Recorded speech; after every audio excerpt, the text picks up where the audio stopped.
Cameraman, button तो ऊपर ही है। अस्सलामु अलैकुम।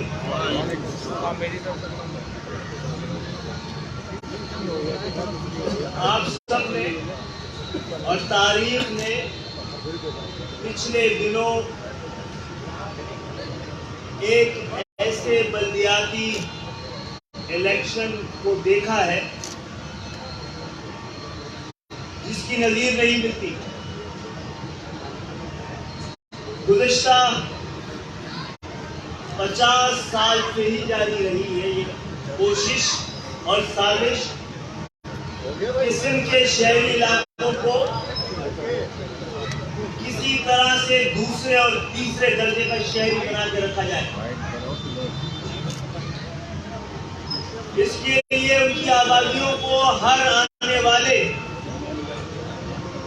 मर्दमशुमारी में कम से कम दिखाने की साजिश और कोशिश होती रही है। सन 72 में होने वाली मर्दमशुमारी में धांधली साबित भी हुई।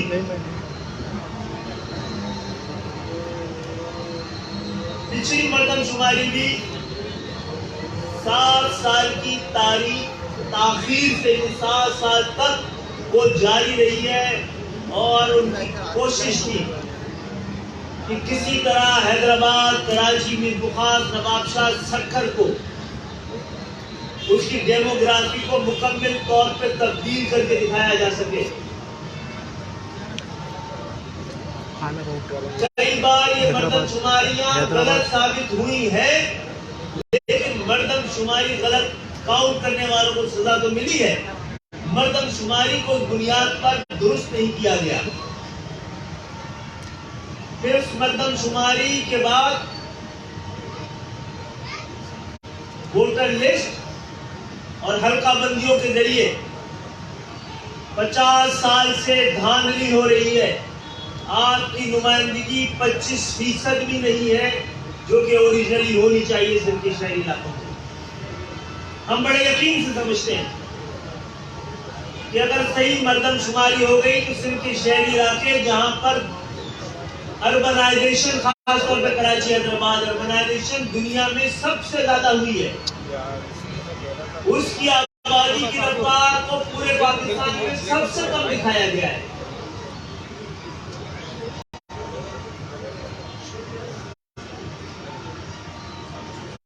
तो इस दफा जिस तरह की हल्काबंदियां कराची और हैदराबाद में की गई, मीर बुखार, नवाबशाह, सक्खर में भी की गई, वहां में इकरार करने दीजिए कि हमने वहां पर इंसाफ का इंतजार थोड़ी ज्यादा देर तक कर लिया। तो शायद supreme court, high court, election commission जहां पर इन धांधलियों पर हमने अपीलें दायर की थी, कहीं भी ये नहीं कहा गया, न सुप्रीम कोर्ट ने कहा, ना हाई कोर्ट ने कहा, ना इलेक्शन कमीशन ने कहा कि जो आप बात कह रहे हैं वो गलत है, या जो आपने बात कही है वो धांधली नहीं हुई है, या ये कहा और नहीं हल्का बंदियां सही हुई है, आप गलत कह रहे हैं। हर जगह हमें ये कहा गया कि आप गलत वक्त में आए हैं, आप गलत जगह पे आए हैं, पहले आपको वहां जाना चाहिए था, यहाँ जाना चाहिए था। जब हमारा ये केस मजबूत था तो सुप्रीम कोर्ट को तो चाहिए था कि आज खुद नोटिस देती, इसके बजाय कि हमारा इंतजार कर रहे थे। बहरहाल सियासी महाज पर अदालतों में, ऐवानों में जाकर बात करते रहे, अपील करते रहे, आवाज उठाते रहे। उसके बावजूद एक प्री पोल रिगिंग के जरिए कराची और हैदराबाद को किसी और का शहर साबित करने की जो साजिश की गई है, अल्हम्दुलिल्लाह हमने इंतखाबात से दस्तबरदार होकर उस साजिश को मुकम्मल तौर पर नाकाम बना दिया है। अब हमारी हतमी जद्दोजहद की सब बंदी हो रही है और अल्लाह का शुक्र है क्या आपको इस हवाले से एक मजबूत एमक्यूएम यहाँ बैठी हुई नजर आई होगी। ये सब बंदी भी मुकम्मल हो चुकी है और कर दिए। हमारी कोशिश ये थी, हमारी ख्वाहिश ये है कि हम पाकिस्तान के तमाम कौमियतों, तमाम जबान बोलने वाले, तमाम इलाकों में रहने वाले वो लोग जो असल पाकिस्तानी, गरीब पाकिस्तानी, लोअर मिडिल क्लास के पाकिस्तानी, मिडिल क्लास के पाकिस्तानी, पाकिस्तान की 98% आबादी जो कि पाकिस्तान की असल बारिश है, उसका मुकदमा भी लड़ा जाया जा सके। लेकिन बार बार हमें अपने ही इलाकों में इंगेज कर दिया जाता है ताकि हमारी आवाज सिंध के शहरी इलाकों से निकलकर सिंध के दही इलाकों में आगे चेक करो। जागीरदारी निजाम को खतरा है हमारी आवाज। कुछ लोग अवाम दुश्मन होते हैं जिससे हमारा निजाम, हमारे लोग परेशान नहीं होते। जो अवाम दुश्मन होते, जो निजाम दुश्मन होते हैं, उनके खिलाफ ऑपरेशन होते हैं। अल्हम्दुलिल्लाह जो आज आपके सामने बैठे हैं, इस बोसीदा गले सड़े जागीरदाराना निजाम को जमहूरियत मानने से इनकार करते हैं और बार बार इनकार करते हैं। तो अब हमने फैसला किया है कि ऐवानों, अदालतों, सियासी मैदान में अपनी आवाज बुलंद कर चुके हैं, हुज्जत तमाम कर चुके हैं। अब वाहिद रास्ता है कि जिस अवाम के हक के लिए लड़ रहे हैं, उन अवाम को साथ लेकर सड़कों पे आकर इस जद्दोजहद को आखिरी मरहले में दाखिल किया जाए। ये धांधली साबित शुदा है। इस वक्त हैदराबाद के रिजल्ट आ गए, इंतजार हो रहा है, मुकम्मल नहीं हो रहा है। तो कितने दिन हो गए, कराची के भी नहीं हुए। अब आपका वोट, कराची हैदराबाद का वोट तय नहीं कर रहा कराची का मेयर कौन होगा। अब सियासी लोग जो एमक्यूएम ने के इलेक्शन के बाद की नई सूरत हाल पैदा हुई है, अब सियासी जोड़ तोड़ फैसला करेगा कौन मेयर होगा। अवाम की उमंगों मैंडेट के जरिए नहीं होगा। इस सूरत हाल को हम कबूल नहीं करेंगे और इस जद्दोजहद को आखिरी मरहले में अवाम तक ले जाने के लिए हमने इंशाअल्लाह ताला अपना प्रोग्राम तरतीब दिया है। आने वाले वक्तों में उसको आपके सामने पेश भी कर देंगे। फोन करके बोलो, फोन करके बोल दो, फोन करो। औज़ु बिल्लाहि मिनश शैतानिर रजीम। बिस्मिल्लाहिर्रहमानिर्रहीम। रब्बि इश्रह ली सदरी व यस्सिर ली अमरी वहलुल उक़दतम मिन लिसानी यफ़क़हू क़ौली। सल्लल्लाहु अलैहि वसल्लम। खालिद भाई ने सारी बात ऑलमोस्ट कर ली है। एक सिर्फ जो खालिद भाई ने बात की है, उस पर सिर्फ उसको एंडोर्स करते हुए उसके ऊपर मैं एक सिर्फ बात कहना चाहूँगा कि असल में ये मसला है क्या, इंतखाबात के 3 मराहिल हैं।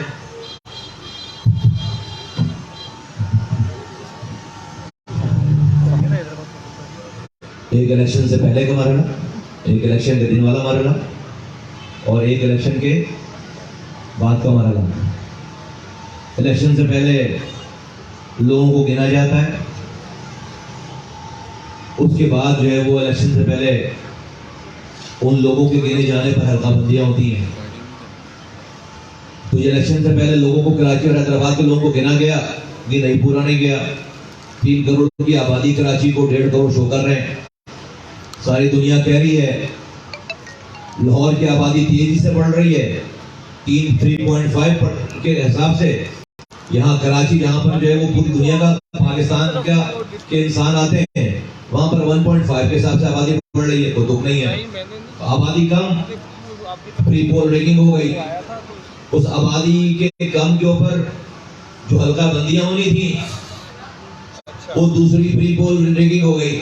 एक इलाके में 90,000 वोटों पर एक सीट है, एक इलाके में 15,000 वोटों पर एक सीट है। एक ही शहर में यूनियन काउंसिल हो गई।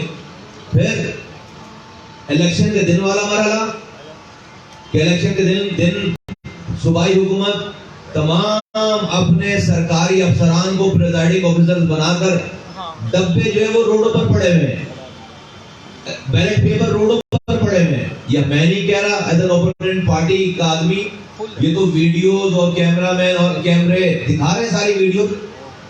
सेकंड डे की बात हो गई, फिर रिजल्ट थर्ड स्टेज रिजल्ट, आज तक रिजल्ट जो है वो कराची का तो फाइनल नहीं हुआ। साथी यहाँ बता रहे हैं प्रेस वाले, मीडिया के साथी कि यहाँ का रिजल्ट फाइनल हो गया, बहुत मुबारक हो, लेकिन कराची का रिजल्ट अभी तक फाइनल नहीं हुआ।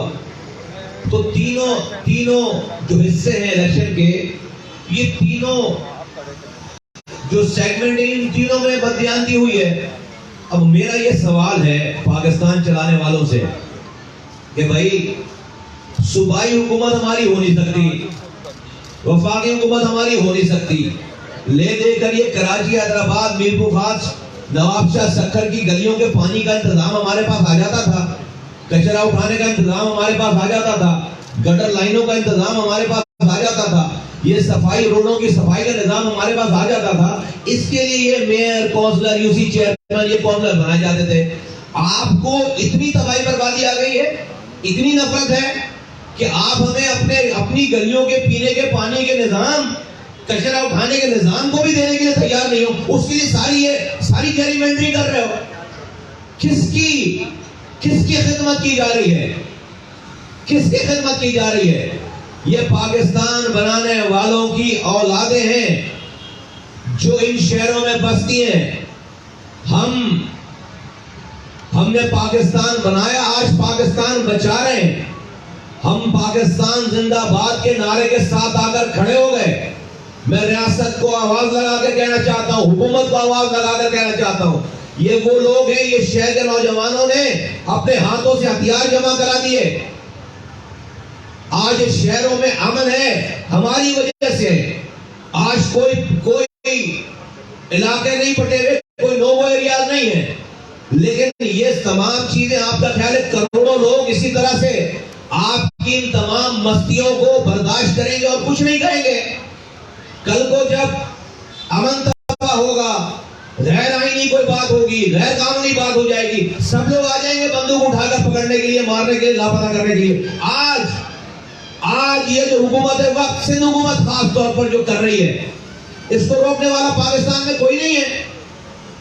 कोई आकर एंकर, कोई सहाफी, कोई इन्वेस्टिगेटिव जर्नलिस्ट आकर कराची में इस बात की इन्वेस्टिगेशन करने के लिए तैयार है नहीं है कि भाई ये शहर कितने लोगों का है। क्यों पूरे पाकिस्तान में ऐसा नहीं हुआ कि कहीं से आवाज नहीं आई कि आबादी कम की गई है? अगर आबादी कम की गई है तो कराची, हैदराबाद की आबादी कम की गई है। पूरे पाकिस्तान में कहीं से आवाज नहीं आई कि हल्का बंदियां, ऐसी खतरनाक हल्का बंदियां कि एमक्यूएम का क्लेम था कि 70 सीटें कम की गई हैं।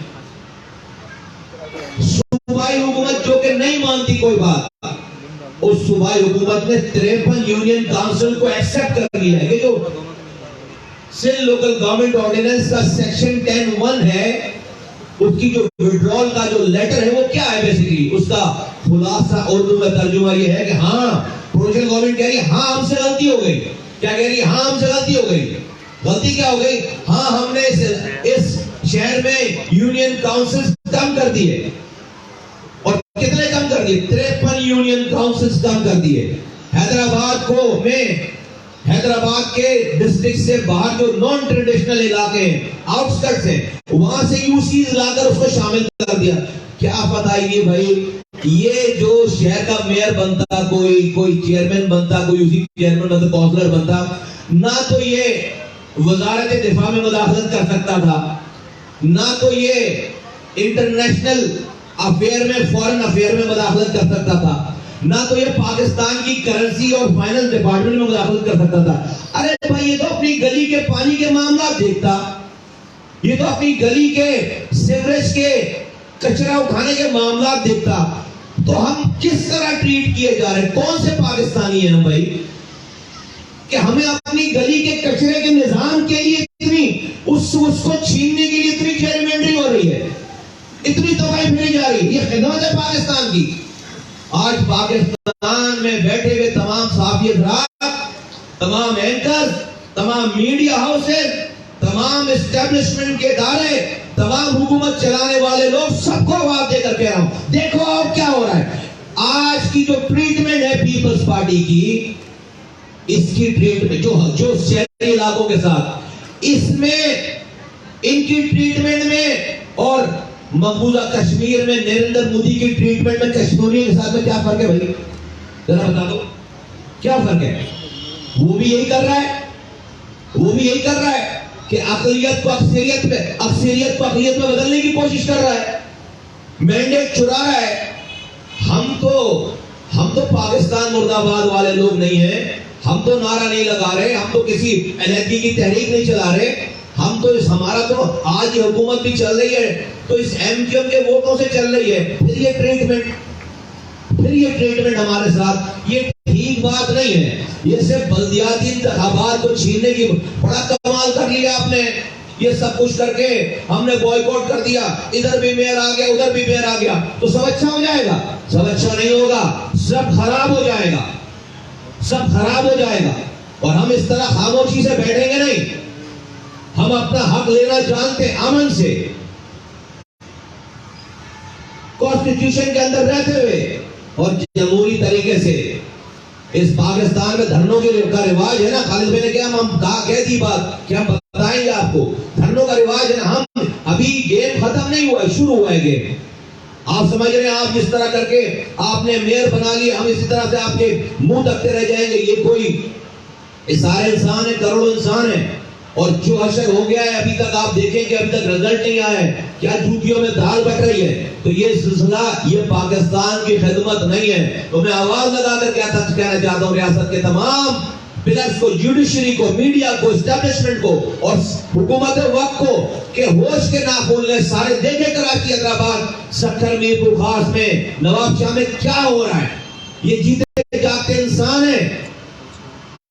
हमें हमारा अगर भाई एक सोचने की बात है, तो मुझे कचरा उठाने का इख्तियार देने के लिए तैयार नहीं हो यार। फिर कहता हूं मैं मुल्क पे वतन भी रहा हूं, पूरे पाकिस्तान को 70% रेवेन्यू भी कमा कर दूं, और जो सबसे पहले पाकिस्तान जिंदाबाद का नारा लगाते हमारे तो खून में पाकिस्तान है। हमने इस पाकिस्तान को बनाने के लिए, चलाने के लिए आज तक कुर्बानियां दी हैं, लेकिन उसके कॉन्ट्ररी हमारे साथ क्या बर्ताव है, ये ठीक बात नहीं है पाकिस्तान के लिए। मैं समझता हूं कि पाकिस्तान चलाने की वाली जो कुव्वतें हैं वो तवज्जो देंगी और इस मसले को रुकवाएंगे। और हमारा मुतालबा सबसे पहले, इलेक्शन हो गए कोई मसला नहीं है, 53 यूनियन काउंसिल कराची की इंक्लूड करो, जिसका लेटर सेक्शन 10(1) जारी हुआ है, उससे इलेक्शन को कोई फर्क नहीं पड़ता। अगर वो इंक्लूड हो जाएंगी, हम इलेक्शन से बाहर रह के भी इलेक्शन जीत गए, कराची जीत जाएगा। हम इलेक्शन से बाहर रह के भी इलेक्शन जीत गए, ये था हमारा मुतालबा। फिर हैदराबाद की जो ओरिजिनल हैदराबाद है, उसकी जुरिस्डिक्शन ओरिजिनल हैदराबाद पे किया जाए, कोई आफत नहीं आ रही। 23 डिस्ट्रिक्ट में से 21 डिस्ट्रिक्ट आपके पास हैं, आप इन 2 डिस्ट्रिक्ट में यार कचरा उठाने का इख्तियार देना नहीं चाहते, उसमें ये सारी जो है वो आप, मैं भी क्या बोलूं, मैं अभी हो जाती है, फिर बात कहीं चली जाती है, उसमें आप ये सारी कारस्तानियां, सारी जेरेमेंडी होशियारियां कर रहे हो, सारी ये होशियारियां बंद हो जानी चाहिए, और ये यहां पर मामला नहीं रुकेगा। Thank you very much.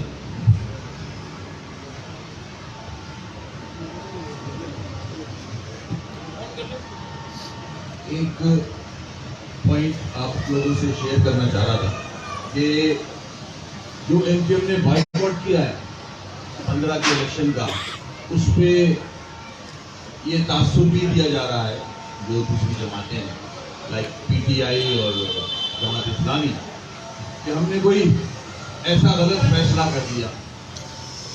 मैं समझता हूं कि टोटल शहरी इलाकों ने, हैदराबाद, कराची,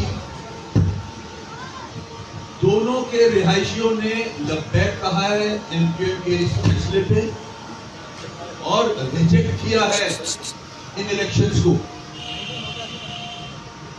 आप परसेंटेज देख लें। इसके साथ साथ ये बताना चाहूंगा कि दोनों जमातों के साथ हमारी इंगेजमेंट रही है। अगर हम डिलिमिटेशन की बात करते हैं, जमात इस्लामी के जिम्मेदारों नईम साहब से मेरी मीटिंग्स रही है इस हवाले से, और उन्होंने एक्सेप्ट किया है कि हाँ हल्का बंदियां गलत हो रही हैं, हल्का बंदियों में फ्लॉज हैं। इसी तरह पीटीआई, हमने बहुत कोशिश की कि हम एक प्लेटफॉर्म पे इस केस को लड़ें। इलेक्शन लड़ना तो आसान काम है, मगर आपको आइन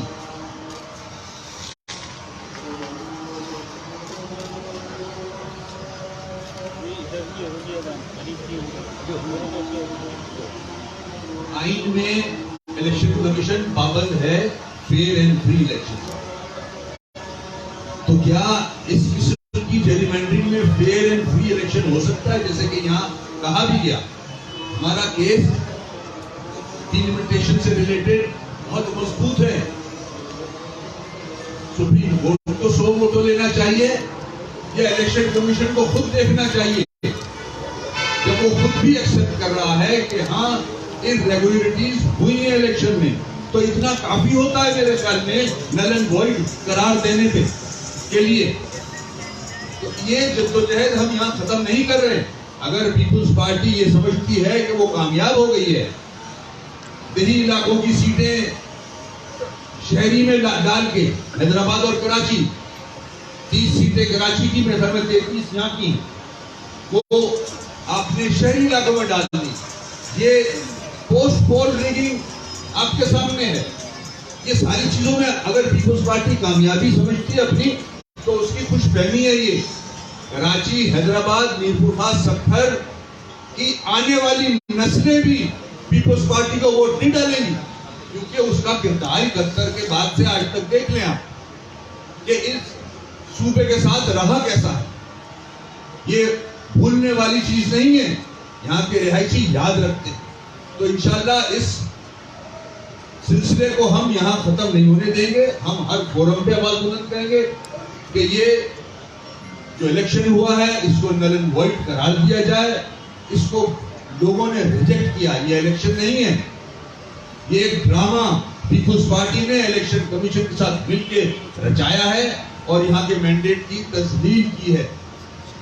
आज का जो ये प्रेस कॉन्फ्रेंस है, इसमें मैं ये भी कहता चलूं कि जिस इत्तेहाद की आप बात भी सुन रहे हो, देख भी रहे हो आंखों से, इंशाल्लाह 7 बजे हम पक्का किला ग्राउंड पे एक जलसा मुनक्किद करने जा रहे हैं, कारकुनों का इजलास मुनक्किद करने जा रहे हैं, जिसमें सारे साथी शिरकत करेंगे।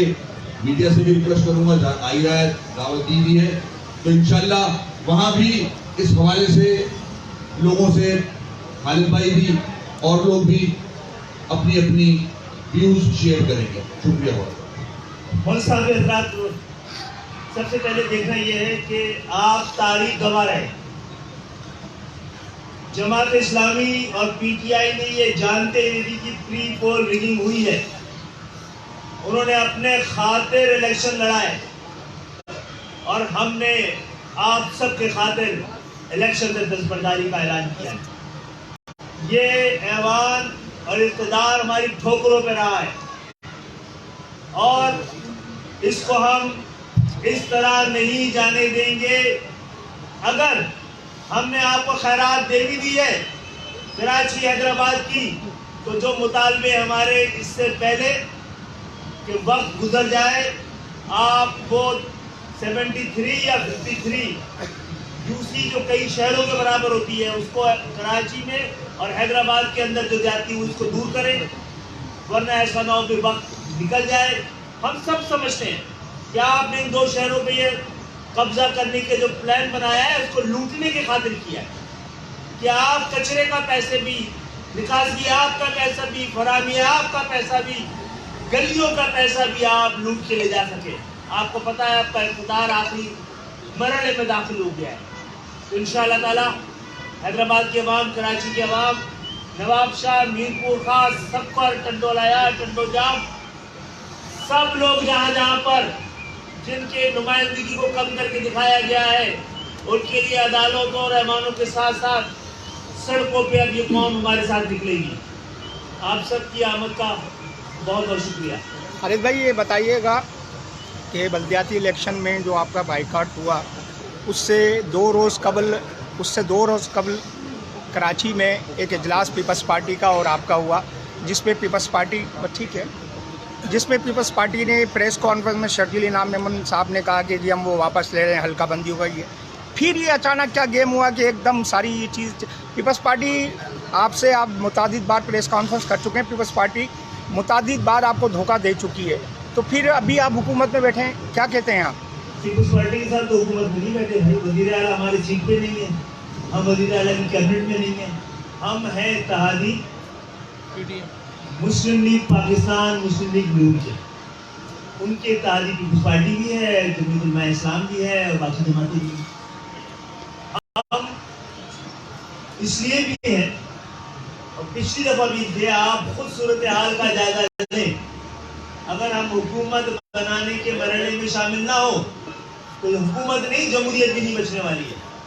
इस जमहूरियत को बचाना हम अपनी जिम्मेदारी समझते हैं और वजारतों में रहना हमारी ज़रूरत नहीं है।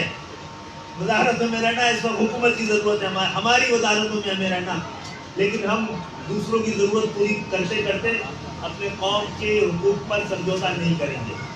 सर, मौजूदा मुल्क में जो माशी और सियासी बदहाली है, आप भी समझते हैं कि नए इंतजामी यूनिट बनने चाहिए? ये एमपीएम का भी एक जो सूबे के हवाले से कह रहा था, ये पाकिस्तान का मौजूदा निज़ाम, मौजूदा तरीका मुकम्मल तौर पे अपनी नाकामी का ऐलान कर रहा है। आने वाले वक्त में आपकी जो इकोनॉमिकल स्पेस है बिल्कुल ख़त्म होती जा रही है, वो पॉलिटिकल स्पेस को भी ख़त्म कर देगी। पॉलिटिकल स्पेस ख़त्म हुई तो जमहूरियत के रास्ते मजदूर हो जाएंगे। मैं समझता हूँ कि जो पाकिस्तान को दोबारा खड़ा करना, एक मुस्तहकम मजबूत मुल्क बनाने के लिए किसी बड़े इक़दाम की ज़रूरत नहीं है, बुनियादी इक़दाम की ज़रूरत है। जागीरदाराना जमहूरियत को ख़त्म करके जेन्युइन शराकती शमूलियती अवामी जमहूरियत का आगाज़ किया जाए, पाबंदी लगा दी जाए सियासी कायदीन पे हम समेत कि वो ना खुद इलेक्शन में हिस्सा ले और ना उनकी औलादें, ना उनका खानदान हिस्सा ले, और ये कि पाकिस्तान में सबसे अहम और इज्जत के काबिल वो हो जो टैक्स देता हो। ये क्या मजाक है? एक लियाकताबाद जैसे लोअर मिडिल क्लास की आबादी, उसके दुकानदार पूरे लाहौर से ज़्यादा टैक्स दे रहे हैं। इसमें किसी को नहीं लग रहा, किसी को नहीं लग रहा कि जुल्म हो रहा है। और हाँ, सूबे इंतजामी यूनिट हैं, जिस तरह डिस्ट्रिक्ट और डिवीज़न की ज़रूरत महसूस करते हुए अगर तादाद बढ़ सकती है तो बड़े इंतजामी यूनिट भी बढ़नी चाहिए, और इसमें हमारा मुकदमा सबसे ज़्यादा मजबूत है। खालिद भाई, माजी में महंगाई की वजह से आपकी बेटियाँ हुकूमतें रहती है, क्या जो तकरीबन 13% बनती थी, अब मौजूदा हुकूमत में 32% महंगाई हो गई हो, तो एमपीएम ने कभी भी ये नहीं कहा कि हम पीटीआई को महंगाई की वजह से छोड़ रहे हैं। हमने कहा था कि हम पीटीआई को उसकी गैर संजीदगी की वजह से छोड़ रहे हैं। उसको अंदाजा ही नहीं है कितने अहम मुल्क की हुकूमत, कितना अहम उसके ऊपर बोझ है, फर्ज है, वो संजीदगी नहीं थी, इसलिए हमने छोड़ी। हमने बार बार यही कहा है।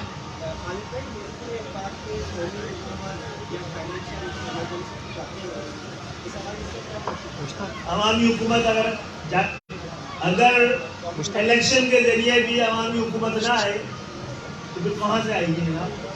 कौमी हुकूमत आनी चाहिए ना इलेक्शन के जरिए। ये कौन सी कौमी हुकूमत है जो ऊपर से आएगी? तो कोशिश करें जमहूरियत बचे। फोरम पे तो आप सारे जा चुके हैं ना, जितनी आपने बात की, इसमें भी एमपीएम का अपना भी थोड़ा सा ड्रॉबैक है कि उन्होंने ये जो 31 दिसंबर का नोटिफिकेशन जो बाद में रिकॉल किया गवर्नमेंट ने 12 जनवरी को 31 दिसंबर वाला, लैंडस्केप में पूरा म्यूनसिपल कराची का और हैदराबाद का इलेक्शन कमीशन ने उसको टर्न आउट कर दिया, उसको माना। तो आपके पास कौन सा ग्राउंड बचता है कि आप इसको लीगल फोरम पर क्वेश्चन करेंगे? हमारा केस बड़ा मजबूत है। बात आ रहा है? हेलो इस हवाले से हमारा केस बड़ा मजबूत है। हम डे 1 से इसको परसू कर रहे हैं, हर फोरम पे कर रहे हैं। हम सुप्रीम कोर्ट गए थे, फरूक नसीम साहब ये केस डील कर रहे थे, और सुप्रीम कोर्ट ने डायरेक्शन बड़ी क्लियर, जो कि रिकॉर्ड पे है, आपके इल्म में भी होगी, दी थी कि इलेक्शन कमीशन को रुजू करें या सिंध गवर्नमेंट। तो सिंध गवर्नमेंट को हमने रुजू किया, एक लेटर लिखा गया चीफ सेक्रेटरी साहब को एक्सप्लेन किया सारा उस लेटर के अंदर कि अगर 10(1) जो कि इख्तियार देता है सिंध गवर्नमेंट को कि अगर किसी टाउन में यूसीज बनानी है तो सिंध गवर्नमेंट नंबर्स देती है और इलेक्शन कमीशन उसको एग्जीक्यूट करता है। तो सिंध गवर्नमेंट ने जो नंबर्स दिए थे उसके खिलाफ हम हर जगह गए थे पॉपुलेशन से रिलेटेड। तो जो सुप्रीम कोर्ट ने डायरेक्शन दी हमने सिंध गवर्नमेंट को रिव्यू किया, उसने इलेक्शन कमीशन को खत लिखा जो कि रिकॉर्ड पे है। तो अब इलेक्शन कमीशन की जिम्मेदारी बनती है ये किस बात की जल्दी है। अगर जल्दी होती तो हमारे पास जो मेयरशिप थी एमपी के पास वो अगस्त 2020 में फाइल हो चुकी थी। 120 डेज के बाद इलेक्शन करा देते। 2.5 साल गुजरने के बाद आपको इतनी जल्दी कि देखिए, अगर हम मिसाल के तौर पे लेट भी गए हैं, ये जो कहते हैं कि लेट आए हैं, तो मसला तो मौजूद है ना, एक्सेप्ट कर लीजिए सिंध गवर्नमेंट कि यूसीज में प्रॉब्लम है और इलेक्शन कमीशन खुद मानती है इस बात को।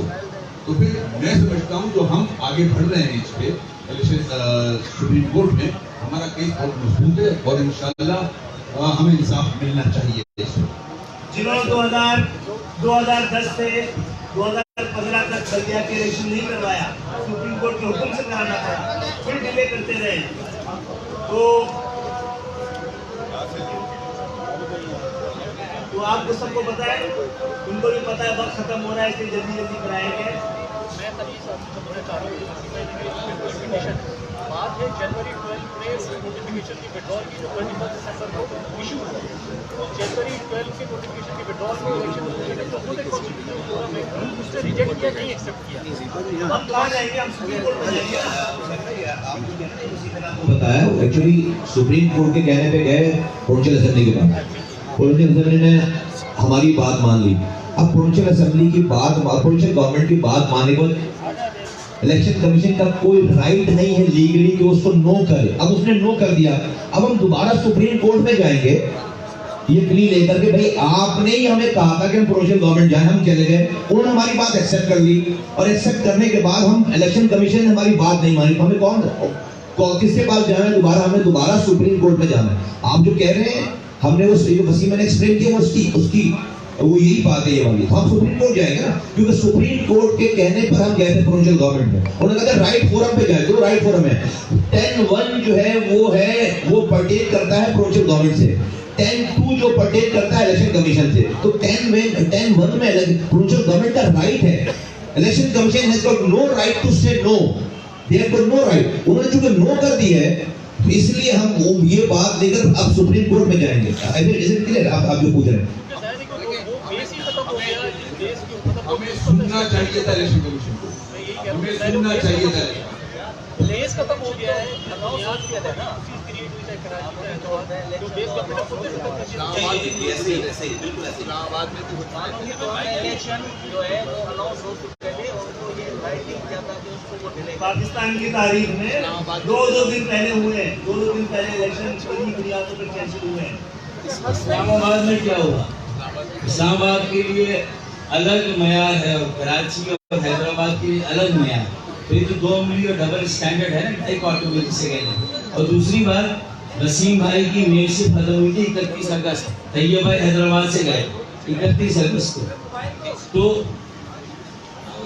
31 अगस्त 2020। अच्छा, 2020 से पहले डिलिमिटेशन क्यों नहीं इलेक्शन कमीशन ने करा दी और इनके जाने के 3 माह के बाद इलेक्शन करा दे? तो इलेक्शन कमीशन अपनी फॉल्ट्स, अपनी गलतियों, अपनी खामियों को भी देखे। दिसंबर में इलेक्शन हो जाना चाहिए था, नहीं 2020 में। और डिलिमिटेशन कब शुरू हुई?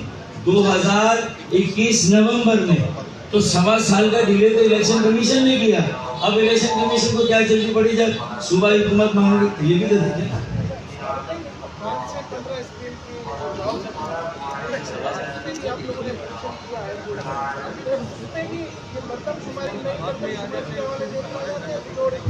ना वो तय है कि मुकामी लोगों को मिलना चाहिए, जाली